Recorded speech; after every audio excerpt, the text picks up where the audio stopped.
I can't believe he just said this as Rick Tocchet speaks out in his end of year media availability on the Canucks' future moving forward, including calling out a star player, which has a lot of Canucks fans shocked. We're going to break down all this, everything Rick Tocchet said, and more later on this episode. Before we get into that, if you're watching this video and you're not subscribed yet, we're trying to reach our goal of 7,000 subscribers. It's completely free to go down and hit the subscribe button. We'll keep you up to date on everything to do around the Vancouver Canucks heading into this crazy offseason.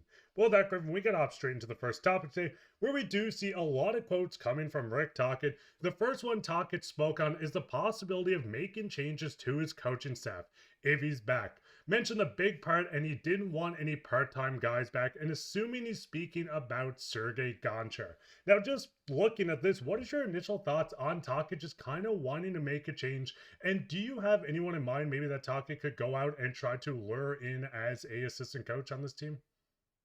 Yeah, I think what Taka was saying here is kind of indicative of just what any passionate field you want to have. And there's no part-timers in hockey. There's no part-timers in professional sports. So if you're not fully invested and fully in, what are you doing there? Just move on, go somewhere else where you can do that. It sucks to say because of a guy like Sergei Gonchar, who's been there for quite some time and is a former player. He is one of those player alumni that's a part of this staff. However, if he's only going to be part-time and only half in, half out, get rid of him, bring in someone who will be fully invested and will get this offense to where it needs to be. Because this year it was very dreadful. And Talkett even talked about that on the power play. There was a lot of power plays that they could have really got something going and couldn't.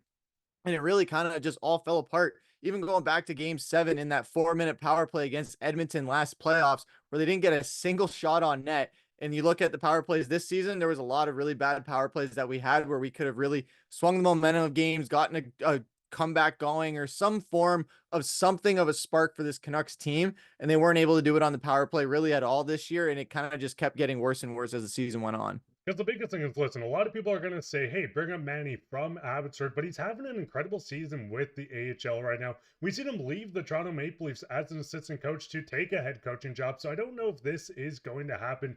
But listen, looking at the Canucks, they do need to bring in an offensive-minded coach. Not saying to replace Tocchet, but another assistant to join the group. Right now, looking at the total goals for or goals for percentage, goals per game, whatever it is on the screen right now, we can see the Canucks are bottom 10 in the National Hockey League next to the Philadelphia Flyers, the Minnesota Wild, who did squeak into the playoffs, but a lot of bad teams here.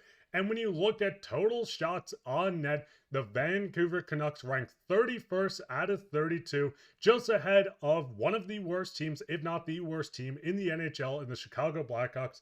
They do need to bring in someone that's going to help rejuvenate this offense a tiny bit. We know Tocchet's style of hockey is very playoff oriented. We see him great in the playoffs, where dump and chase hockey is good, but the regular season they need to get something going. And listen, Tocchet went on to talk a lot about more people, and the first one being talking about Elias Pettersson, where he says the plan has to change. I don't think he can train the same way. And this is when asked about Petey going into this offseason, his training routine, and what Tocchet expects out of him. He continues on to say his preparation has to get better. If you want to get a great player, you have to prepare, almost an over obsession level of preparation. I mean, I'm just going to kind of throw it to you, Griffin. What's your thoughts on Tocchet just going out and calling out one of the Canucks star players on how he prepared last offseason going into this year?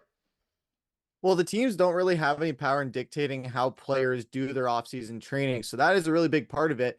And going into this season, there was a lot of noise around Petey with the social media, the people that he had in his circle. So if a lot of those people that were in his circle that were toxically feeding into what was getting to him mentally at the early part of this past season, get rid of those guys. If that's the guys you're training with, do not train with them because clearly it affected you this season. Maybe it worked out for seasons in the past, but at a certain point, relationships do come to an end. And even with JT Miller, we thought they were all good and everything was fine. And then you find out, okay, everything is not fine, and their relationship completely went to hell. And then we moved on from one of them. So with this case in PD, yeah, if these are guys you've continued to train with for your whole career, but you've hit a bit of a rough step, it's got to change something. If it ain't broke, don't fix it. But in this case, it is broke. So now you do have to fix it. Even Tocchet was saying, as far as adversity too, he can't even himself as a coach keep doing the same things. So if he has to make some adjustments to deal with adversity, so does Petey. And I definitely love him holding him accountable for this. I know there was a lot of other players that maybe didn't get the same level of accountability placed on him that Petey did.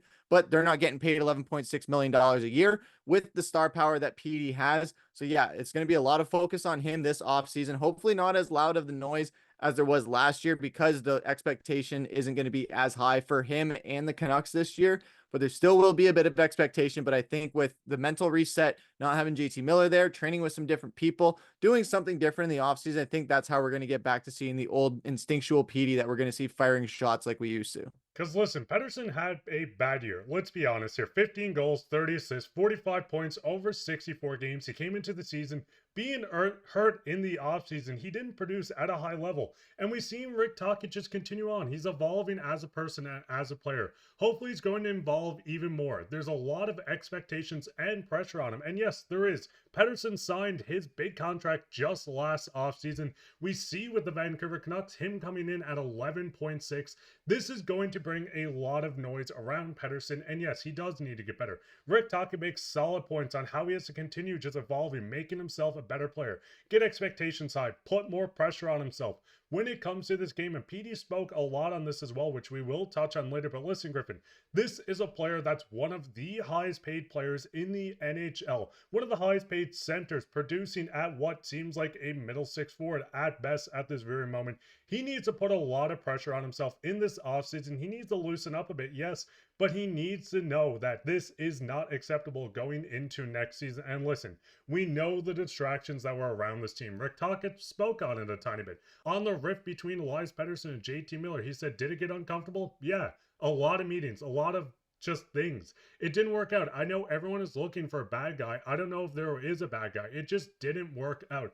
I mean, listen, we beat this like a bat all season long, saying how this situation continuously got worse. We've seen JT Miller moved on to the New York Rangers, who, funny enough, missed the playoffs as well. But what's your thoughts on just this whole season? I know Pettersson is a player that can get back to his 100 points, Selke caliber center. He can get back to his game speed with his shot, but obviously this distraction must have been hard on him. And what's your thoughts on just Rick Tocchet coming out and saying, yeah, it was uncomfortable. There's a lot of meetings. It just didn't work out. Well, it was nice to finally hear his perspective on it, finally, where we heard perspectives of everybody else outside of the organization, except for the people inside the organization. We heard a little bit from Allvin, but not really enough to make it clear. Heard some from other players too, but it was a lot of smoke and mirrors. But now with Rick Tocchet finally saying, yeah, it wasn't comfortable. And he was even talking about how, he heard fans say, oh, try this, try that, going, you don't think we've tried everything? We tried everything. It didn't work. There was no salvaging this. And unfortunately, like I said earlier, relationships, they can start out great, but when they end, they don't always end the prettiest. And that was the case here for PD, for Tocchet, for Miller. But it's great to see that they all took the high road. No one's painting someone as the bad guy. It's just one of those things where, yeah, unfortunately, it was a relationship that soured due to maybe a bevy of different things. We might never know what was the true cause of this rift. However, in hindsight, I think whether we're talking about if they trade the right guy or the wrong guy, that's the wrong conversation to have. It's just a matter of how can Elias Pettersson, Rick Tocchet, and this Vancouver Canucks team move forward after a catastrophic year. To be honest, it was a very chaotic year. A lot of things happened. There was the drama with Pettersson and Miller.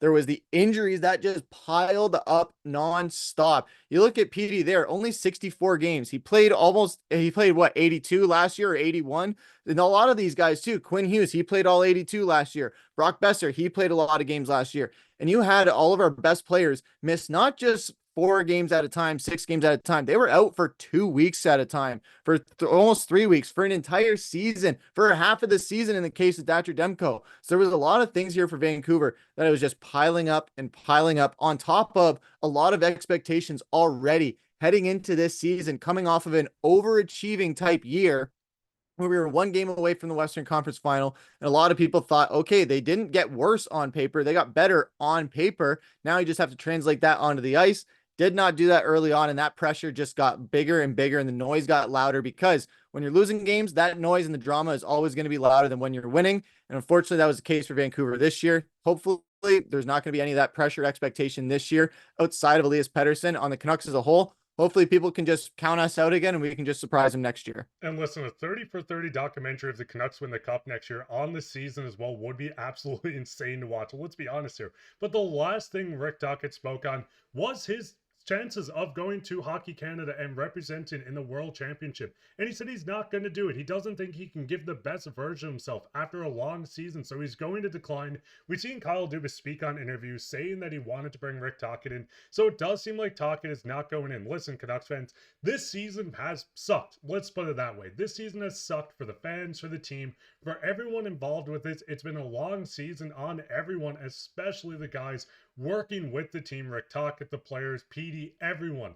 Rick Tocchet getting time off, Pettersson getting time off, and this team getting time off is going to be awesome. And listen, I don't have the quote here, but Kiefer Sherwood actually said they have a fire in their bellies going into next season. So we're going to see this team come back hungry. But what's your guys' thoughts? What's your thoughts on Rick Tocchet just speaking out on the possibility of line changes, or sorry, not line changes, coaching changes? What's your thoughts on him calling out PD? What's your thoughts on everything we spoke of? Go down and leave a comment down below. While you're down there, leave a like, subscribe, share this with your friends. As I said, we're so close to 7,000. So if you made it this far, go down and hit that free subscribe button, and we'll keep you up to date on everything to do with the Canucks. But I've been your host, Mark, with my co-host, Griffin, and take care.